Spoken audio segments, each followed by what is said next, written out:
Hai teman-teman, bicara mengenai kesehatan yuk. Simak di May Medical Talk, enjoy! Kali ini kita akan bicara mengenai PCOS atau Polycystic Ovary Syndrome.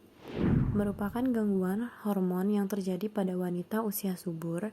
Ketidakseimbangan hormon ini menyebabkan gangguan menstruasi dan memiliki kadar hormon maskulin atau hormon androgen yang berlebihan. Banyak wanita dengan PCOS tidak mengenali ataupun menyadarinya karena terkadang tidak menimbulkan gejala yang jelas. Hormon androgen yang berlebihan menyebabkan ovarium memproduksi banyak kantong berisi cairan atau disebut sebagai kista. Akibatnya, sel telur tidak dapat berkembang dengan sempurna atau tidak berkembang. Apa saja gejala yang dapat timbul pada penderita PCOS? Pertama, gangguan menstruasi. PCOS dapat ditandai dengan periode menstruasi yang tidak teratur atau berkepanjangan. Misalnya penderita PCOS hanya akan mengalami haid kurang dari 8-9 kali dalam setahun. Jarak antar haid dapat kurang dari 21 hari atau lebih dari 35 hari. Atau darah menstruasi mengalir deras.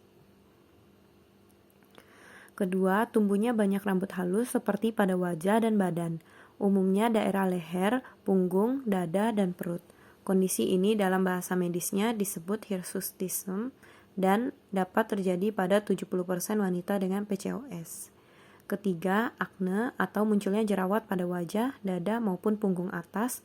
Keempat, peningkatan berat badan dapat mencapai 80% sehingga terjadi overweight atau obesitas. Kelima, rambut mudah rontok. Keenam, gelap pada kulit area tertentu, misalnya pada area lipatan seperti pada leher, bawah payudara, dan terakhir kadang sering muncul sakit kepala karena ketidakseimbangan hormon. Apa yang dapat diakibatkan bila memiliki PCOS? Pertama, infertilitas atau ketidaksuburan yang dapat mengalami kemandulan pada wanita. Kedua, sindrom metabolik di mana terdiri dari obesitas, tekanan darah tinggi, kencing manis, kolesterol, dan biasa terjadi pada 80% penderita PCOS. Ketiga, sleep apnea atau kondisi tertutupnya saluran nafas akibat obesitas. Keempat, kanker endometrium diakibatkan tidak adanya menstruasi berkepanjangan, sehingga dinding endometrium menebal yang akan meningkatkan terjadinya kanker. Kelima, depresi. Ketidakseimbangan hormon dapat mudah mempengaruhi emosi, terutama depresi dan ansietas atau panik.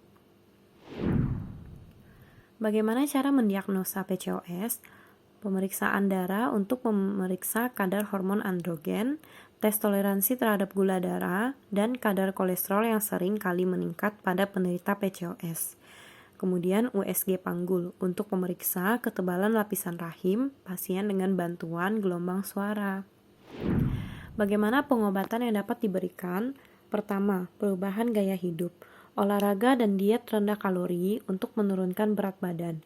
Hal ini karena gejala sindrom ovarium polikistik akan mereda seiring penurunan berat badan penderita. Olahraga juga berguna untuk meningkatkan efektivitas obat dan membantu meningkatkan kesuburan penderita PCOS. Kedua, obat-obatan. Kombinasi pil KB dengan obat lain untuk mengontrol siklus menstruasi. Hormon estrogen dan progesteron dalam pil KB dapat menekan produksi hormon androgen dalam tubuh.